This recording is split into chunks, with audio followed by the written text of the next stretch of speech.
Hi guys, ఇప్పుడైతే నేను మీకు ఒక మిస్టీరియస్ స్టోరీ చెప్పబోతున్నా. చాలా ఇంట్రెస్టింగ్గా మీకు అనిపిస్తుందని నేను అనుకుంటున్నా. సో లేట్ చేయకుండా స్టోరీలకి వెళ్ళిపోదాం. చలో, welcome to my YouTube channel.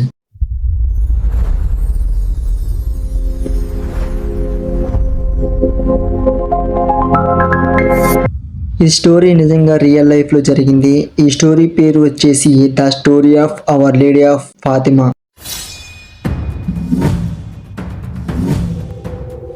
ఇప్పుడు స్టోరీలోకి వెళితే, పోర్చుగల్లోని ఫాతిమా అనే ఒక చిన్న గ్రామం ఉంది.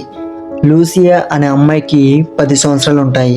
ఈమెకి బంధువులైన ఫ్రాన్సిస్కో మార్తో 9 సంవత్సరాలు, అలాగే ఇంకొక అమ్మాయి జాసింటా మార్తో 7 సంవత్సరాలు ఉంటాయి. ఈ ముగ్గురు పిల్లలు గొర్రెలను కాస్తూ ఉండేవారు.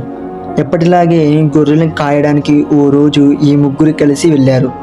ఆ రోజు మే 13, 1917 కోవాడా ఏరియా అనే ప్లేస్లో గొర్రెలను మేపుతుండగా ఒక హోలీ ఓక్ చెట్టుపై మెరుపు వంటి కాంతిలో ఒక అద్భుతమైన స్త్రీ వారి ముందుకి ప్రత్యక్షమైంది.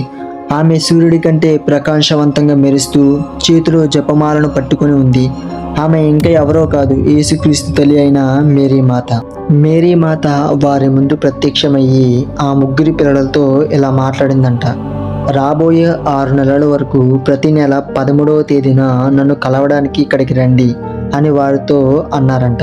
అలాగే మొదటి ప్రపంచ యుద్ధం ముగియడానికి, ప్రపంచంలో శాంతి వర్ధిల్లడానికి ప్రతిరోజు జపమాల ప్రార్థన చేయమని ఆమె పిల్లలకు చెప్పిందంట. మొదట్లో పిల్లలు తాము మేరీ మాతను చూశామని చెప్పినప్పుడు కాథలిక్ చర్చి అధికారులు వెంటనే నమ్మలేదు. కానీ వారు మాత్రం ప్రతి నెల 13వ తేదీన ఆమెను కలుస్తూ వచ్చారు. వారు జూన్, జూలై మరియు అక్టోబర్ నెలల్లో సేమ్ ఆ తేదీనే కలిశారు. కానీ ఆగస్టు నెలలో మాత్రం స్థానిక అధికారులు పిల్లలను నిర్బంధించడం వల్ల ఎగ్జాక్ట్గా అదే టైంకి వారు మేరీ మాతను కలవలేకపోయారు. కానీ 19న వారికి మళ్ళీ మేరీ మాత దర్శనం ఇచ్చింది. వారు జూలై 13వ తేదీన వెళ్ళినప్పుడు మాత్రం వారికి దర్శనంలో మేరీ మాత పిల్లలకు 3 రహస్యాలను వెల్లడించింది.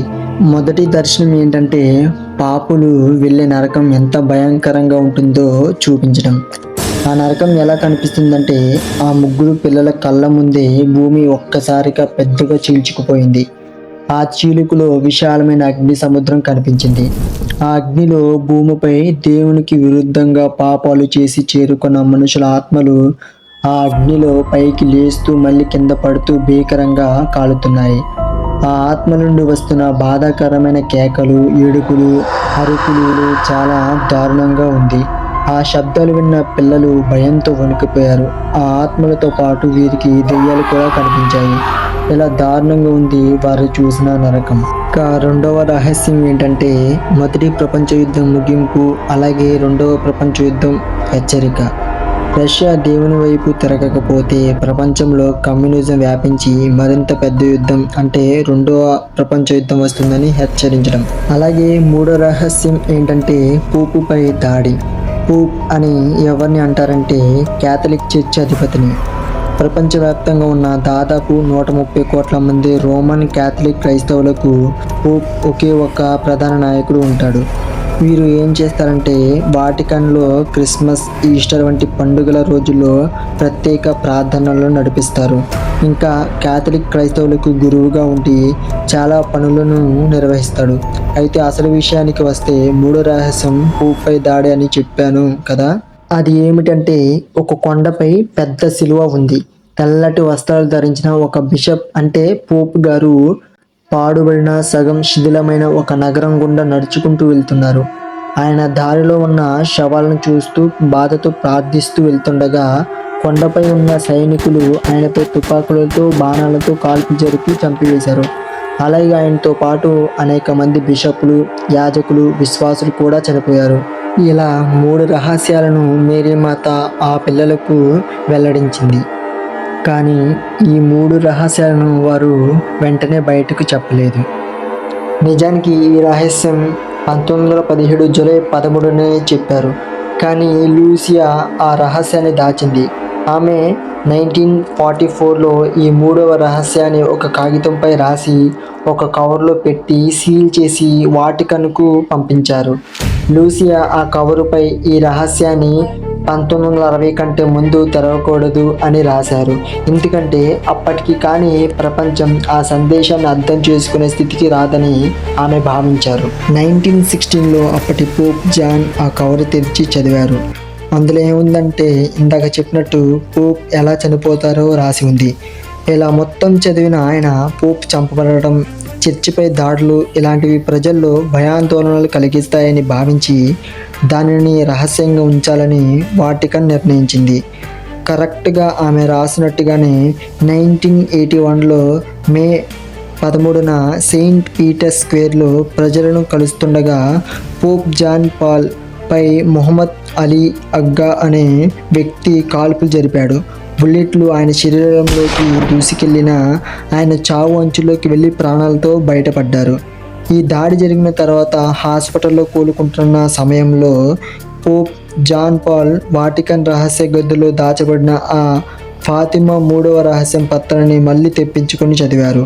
ఆ పత్రంలో రాసిన ఉన్న తెల్లటి వస్త్రాలు ధరించిన బిషప్ పై సైనికులు కాల్పు జరుపుతారు అనే వాక్యం చదివి ఆయన ఆశ్చర్యపోయారు. 1917లో మరియామాత చెప్పిన ఆ పోప్ మరెవరో కాదు తనే అని ఆయన గ్రహించారు. మరియామాతే తనను కాపాడారని నమ్మిన పోప్ తనకు తగిలిన బుల్లెట్ను ఫాతిమా మాత కిరీటంలో అలంకరించారు. ఈ రహస్యం బయట ప్రజలకు అసలు తెలియదు. ఈ రహస్యాన్ని 2000 సంవత్సరంలో బయటపడ్డారు. జాన్ పాల్పై జరిగిన హత్యాయత్నంలో ఆ రహస్యం నెరవేరింది. కానీ అయితే ఆ ప్రవచనంలో పోప్ చనిపోయినట్లు ఉంది, కానీ నిజ జీవితంలో పోప్ బ్రతికారు. దానికి కారణం ప్రపంచవ్యాప్తంగా ప్రజలు చేసిన ప్రార్థనలు మరియు మాత కరుణ వల్ల ఆ మరణగండం తప్పిందని చర్చి వారందరూ నమ్మారు. ఆ సంఘటన జరిగి ప్రపంచ పరిస్థితి అంతా శాంతించిన తరువాత 2000 సంవత్సరం జూన్ 26న పోప్ జాన్ పాల్ ఆ ఆదేశాల మేరకు వాటికన్ అధికారికంగా ఆ 3వ రహస్యాన్ని అప్పుడే వెల్లడించింది. అప్పటి వరకు అలా రాసిందని లూసియా అలాగే జరిగిందని బయట వారికి అస్సలు తెలియదు. నిజానికి నేను కథలో చాలా ముందుకు వచ్చేసాను. మళ్ళీ ఒక్కసారిగా వెనక్కి వెళితే ఆ ముగ్గురు పిల్లలకు మేరీ మాత దర్శనం ఇచ్చి 3 రహస్యాలు చెప్పిందని వారు ఊరి ప్రజలకు చెప్పినప్పుడు ఆ అధికారులు అసలు నమ్మలేదని చెప్పాను కదా. నిజానికి వారు నమ్మకపోగా వారిని పిచ్చివాళ్ళని, అబద్ధాలు కోరులని నిందించారు. తాము చెప్పేది నిజమని నిరూపించడానికి ఒక అద్భుతం చేయాలని పిల్లలు మరియామాతను కోరారు. 1917 అక్టోబర్ 13న అంటే వారికి 6 నెలల దర్శనంలో ఇదే చివరి దర్శనం రోజున సుమారు 70,000 మంది ప్రజలు ఆ మైదానంలో గుమిగూడారు. అప్పుడు ఆకాశంలో ఒక గొప్ప వింత జరిగింది. భారీ వర్షం కురుస్తున్న సమయంలో అకస్మాత్తుగా మేఘాలు విడిపోయి ఒక వెండి డిస్క్ లాగా సూర్యుడు మెరవడం ప్రారంభించాడు. సూర్యుడు ఆకాశంలో రంగురంగుల కాంతులను ఎదజల్లుతూ గుండ్రంగా తిరుగుతూ ఒక్కసారిగా భూమిపై దూసుకొస్తున్నట్లు అనిపించింది. అక్కడ ఉన్న ప్రజలందరూ భయంతో మోకాళ్ళపై పడి ప్రార్థించారు. కొద్దిసేపటి తర్వాత సూర్యుడు యథాస్థానానికి వెళ్ళిపోయాడు. అక్కడ ఉన్న బురద నేల, ప్రజలు తడిసిన బట్టలు క్షణాల్లో ఆరిపోయాయి. దీనిని మిరాకిల్ ఆఫ్ ది సన్ అని పిలుస్తారు. ఈ అద్భుతాన్ని నాస్తికులు, పత్రిక విలేకరులు కూడా కళ్ళారా చూసి నమ్మారు. మీరు కూడా ఈ విషయాన్ని నమ్మకపోవచ్చు, కానీ దీన్ని నమ్మడానికి సాక్ష్యాలు కూడా ఉన్నాయి. ఆ రోజు ఆ ప్లేస్లో 70,000 మంది ఉన్నారు. వారిలో కేవలం సాధారణ భక్తులే కాదు, చర్చిని నమ్మని నాస్తికులు, అలాగే ఇంజనీర్లు, సైంటిస్టులు, ప్రభుత్వ అధికారులు కూడా ఉన్నారు. వీరందరూ కూడా మేము చూసాము అని అన్నారు. ఖచ్చితంగా మనం ఈ విషయాన్ని నమ్మాల్సినట్టే ఉంది. ఎందుకంటే ఒకే వింతను అంతమంది ఒకేసారి చూడడం అనేది భ్రాంతి అని అనలేము. ఇలా జరిగిందని నమ్మడానికి కొన్ని రీజన్స్ కూడా ఉన్నాయి. అప్పట్లో పోర్చుగల్ దేశంలో ఉన్న గవర్నమెంట్ అలాగే ఫేమస్ న్యూస్ పేపర్ వాళ్ళు చర్చికి వ్యతిరేకంగా ఉండేవారు. ఓ సెక్యులో అనే ఒక పెద్ద సెక్యులర్ వార్తాపత్రిక ఎడిటర్ అవెలినో డి అల్మెయిడా ఈ సంఘటన అబద్ధమని నిరూపించడానికి స్వయంగా అక్కడికి వెళ్ళాడు. కానీ ఆ అద్భుతాన్ని చూసిన తర్వాత ఆయన ఆశ్చర్యపోయి తన పత్రికలో మొదటి పేజీలో పెద్ద వ్యాసంగా రాశాడు. దీనికి ఆధారంగా 1917 అక్టోబర్ 15 నాటి ఓ సెక్యులో పత్రిక ప్రతులు నేటికి పోర్చుగల్లోని ఫాతిమా నగరంలో ఉన్న మ్యూజియంలో దానికి సంబంధించిన అసలైన వస్తువులు, ఫోటోలు, చారిత్రాత్మక ఆధారాలు దాచి ఉంచారు. అలాగే ఇంకొక ఆధారం ఏంటంటే ఈ అద్భుతాన్ని అక్కడ ఉన్నవారే కాకుండా 40 కిలోమీటర్ల దూరంలో ఉన్న అల్బురెల్ అనే గ్రామంలోని ప్రజలు కూడా ఆకాశంలో సూర్యుడు వింతగా ప్రవర్తించడాన్ని చూశారు. ఈ గ్రామానికి చెందిన ప్రముఖ కవి మరియు ప్రొఫెసర్ అఫోన్సో లెపెన్ వెమోరా అనే అతను తన ఇంటి కిటికీ నుండి ఈ వింతను చూసి ఆశ్చర్యపోయినట్లు డైరీలో రాసుకున్నాడు. ఇవే కాకుండా ముందు చెప్పినట్టుగా పిల్లలు చెప్పినట్టుగానే మొదటి ప్రపంచ యుద్ధం త్వరలోనే ముగుస్తుందని జూలై 1917లో చెప్పారు. అలాగే నవంబర్ 1918లో యుద్ధం ముగిసింది. అలాగే రెండవ ప్రపంచ యుద్ధం వస్తుందని ముందే చెప్పారు. వారు చెప్పినట్టుగానే 1939లో రెండవ ప్రపంచ యుద్ధం మొదలైంది. అలాగే పోప్ జాన్ పాల్ పై హత్యాయత్నం నిజంగానే జరిగింది. ఇలా చాలా విషయాలే ఉన్నాయి ఈ విషయాన్ని నమ్మడానికి. రష్యా వల్ల ప్రపంచానికి మతహింస జరుగుతుందని చెప్పారు. రష్యా కమ్యూనిస్ట్ దేశంగా మారి చర్చిలపై దాడులు చేసింది. ఇవి ఈ కథకు ఉన్న ఆధారాలు. అయితే ఈ ముగ్గురు పిల్లల్లో 2 పిల్లలు చిన్న వయసులోనే స్పానిష్ ఫ్లూ అనే వ్యాధితో మరణించారు. ఈ మహమ్మారి 1918 నుండి 1920 మధ్య కాలంలో ప్రపంచాన్ని కుదిపేసింది. మొదటి ప్రపంచ యుద్ధం ముగిసే సమయానికి వచ్చిన ఈ వైరస్ వల్ల ప్రపంచవ్యాప్తంగా దాదాపు 5 కోట్ల మందికి పైగా ప్రాణాలు కోల్పోయారు. ఇంకొక విషయం ఏంటంటే ఈ పిల్లలు చనిపోవడానికి ముందు కొన్ని విషయాలు జరిగాయని అంటారు. 1917 జూన్ 13న అంటే రెండవ దర్శనంలో లూసియా మరియమాతను ఒక ప్రశ్న అడిగిందంట. మా ముగ్గురిని పరలోకానికి తీసుకువెళ్తారా అని. అప్పుడు మరియమాత ఇలా సమాధానం ఇచ్చారు. అవును, ఫ్రాన్సిస్కో మరియు జసంతాలను నేను త్వరలోనే పరలోకానికి తీసుకువెళ్తాను. కానీ లూసియా, నువ్వు మాత్రం మరికొంతకాలం భూమిపైనే ఉండాలి. యేసుక్రీస్తు నిన్ను ఉపయోగించుకొని నా విమల హృదయ భక్తిని ప్రపంచానికి చాటాలనుకుంటున్నారు అని లూసియాతో మరియమాత ఎలా అన్నారు. మరియమాత చెప్పినట్లే ఆ 2 పిల్లలు 3 సంవత్సరాల లోపే మరణించారు. లూసియా మాత్రం 97 సంవత్సరాల వయసు వరకు బ్రతికి ఫాతిమా సందేశాన్ని ప్రపంచవ్యాప్తంగా వ్యాప్తి చేసి 2005 ఫిబ్రవరి 13న మరణించింది. ఆ తర్వాత కొన్ని వారాలకే అంటే ఏప్రిల్ 2న పోప్ జాన్ పాల్ కూడా చనిపోయారు. లూసియా బ్రతుకున్న రోజుల్లో మరియమాత చెప్పిన రహస్యాలను కేవలం ఒకేసారి కాకుండా తన జీవితంలో వివిధ కాలాల్లో రహస్య పత్రాలుగా రాశారు. లూసియా నన్నగా మారిన తర్వాత లిరియా ప్రాంత బిషప్ ఆదేశాల మేరకు ఆమె తన చిన్ననాటి అనుభవాలను మరియమాత సందేశాలను డైరీ రూపంలో 4 భాగాలుగా రాశారు. మొదటి మరియు రెండవ జ్ఞాపకాలు 1935, 1937లో రాశారు. ఇందులో ఆమె తన కజిన్స్ ఫ్రాన్సిస్కో, జనసింతా జీవితాల గురించి, దేవదూతాల దర్శనాల గురించి రాశారు. మూడవ జ్ఞాపకం 1941లో రాశారు. ఇందులో ఆమె మొదటిసారి ఫాతిమా మొదటి మరియు రెండవ రహస్యాలను, నరకం గురించి, రెండవ ప్రపంచ యుద్ధం గురించి లిఖితపూర్వకంగా చర్చికి అందించారు.